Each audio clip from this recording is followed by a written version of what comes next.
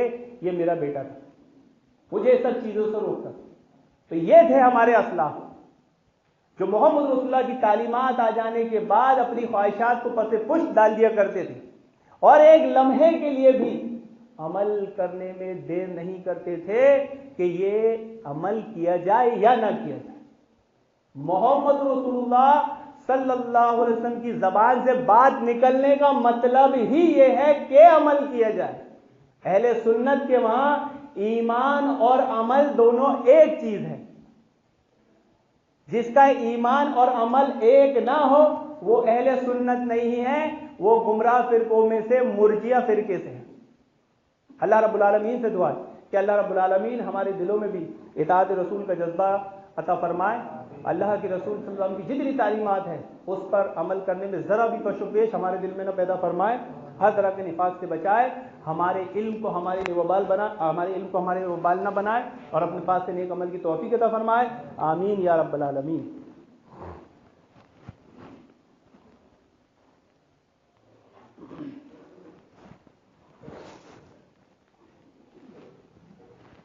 ان الحمد للہ نحمده ونستعینه ونستغفره ونعوذ باللہ من شرور انفسنا ومن سیئات اعمالنا من يهده الله فلا مضل له ومن يضلل فلا هادي له واشهد ان لا اله الا الله وحده لا شريك له واشهد ان محمدا عبده ورسوله اما بعد اعوذ باللہ من الشیطان الرجیم بسم اللہ الرحمن الرحیم یا ایہا الذین آمنوا اتقوا اللہ حق تقاته ولا تموتن الا وانتم مسلمون وقال جل شانہ فی موضوع آخر یا ایہا الناس اتقوا ربکم الذی خلقکم من نفس واحدہ وخلق منها زوجها وبث منهما رجالا كثيرا ونساء واتقوا الله الذي تساءلون به والارحام ان الله كان عليكم رقيبا وقال جل شانه في موضوع آخر یا ایہا الذین آمنوا اتقوا اللہ وقولوا قولا سدیدا یصلح لکم اعمالکم ویغفر لکم ذنوبکم ومن یطع اللہ ورسولہ فقد فاز فوزا عظیما اما بعد فإن خیر الحدیث کتاب اللہ وخیر الهدی هدی محمد صلی اللہ علیہ وسلم وشر الامور محدثاتها وكل محدثۃ بدعۃ وكل بدعۃ ضلالہ وكل ضلالۃ فی النار سبحان اللہ وبحمدہ سبحان اللہ العظیم سبحان اللہ وبحمدہ سبحان اللہ العظیم سبحان اللہ وبحمدہ سبحان اللہ العظیم وآخر دعوانا الحمد للہ رب العالمین۔